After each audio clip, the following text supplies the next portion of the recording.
ಎರಡು ತರಹದ ವ್ಯಕ್ತಿಗಳಿರ್ತಾರಂತೆ. ಅದರಲ್ಲಿ ಒಂದು ತರಹದ ವ್ಯಕ್ತಿಗಳು ಹೇಗಿರ್ತಾರೆ ಅಂತ ಅಂದರೆ, ಪ್ರತಿ ಕ್ಷಣ, ಪ್ರತಿ ಗಂಟೆ, ಪ್ರತಿ ದಿನ ಅವರ ಯೋಚನೆ ಏನು ಅಂದರೆ, ಯಾರಿಗೆ ಏನು ಸಹಕಾರ ಕೊಡಲಿ, ಯಾರಿಗೆ ಏನು ಉಪಕಾರ ಮಾಡಲಿ, ಯಾರು ಯಾವ ಸಮಸ್ಯೆಯಲ್ಲಿದ್ದಾರೋ ಅದನ್ನು ಹೇಗೆ ಪರಿಹಾರ ಮಾಡಲಿ, ಯಾರಿಗೋ ನೋವಿದೆಯಲ್ಲ ಅದಕ್ಕೆ ನಾನು ಹೇಗೆ ನೋವಿನಿಂದ ಅವರನ್ನು ಹೊರಗೆ ತರಲಿ ಅಂತಲೇ ಯೋಚಿಸ್ತಾ ಇರ್ತಾರಂತೆ. ಹಾಗೆಯೇ ಅದೇ ತರಹ ಪ್ರತಿಕ್ಷಣ, ಪ್ರತಿದಿನ, ಪ್ರತಿವಾರ, ಪ್ರತಿಯೊಂದು ಸನ್ನಿವೇಶದಲ್ಲೂ ಇನ್ನೊಂದು ತರಹದ ವ್ಯಕ್ತಿಗಳು ಇನ್ನೊಂದೇ ಯೋಚನೆ ಮಾಡ್ತಾ ಇರುತ್ತೆ.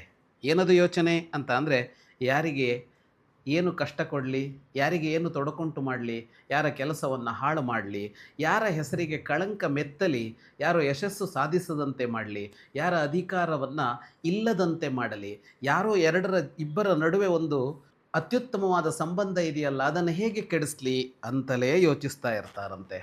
ಹೀಗೆ ಎರಡು ತರಹದ ಜನರಿರ್ತಾರೆ. ಜಾಗರೂಕತೆ ಬೇಕು ಒಂದು ತರಹದ ವ್ಯಕ್ತಿಗಳ ಬಗ್ಗೆ ಅಂತ ಒಬ್ಬ ವಿವೇಕಿ ಹೇಳ್ತಾನೆ. ಯಥಾ ಪರೋಪಕಾರೇಶು ನಿತ್ಯಂ ಜಾಗರ್ತಿ ಸಜ್ಜನಃ ತಥಾ ಪರಾಪಕಾರೇಶು ಜಾಗರ್ತಿ ಸತತಂ ಖಲಃ.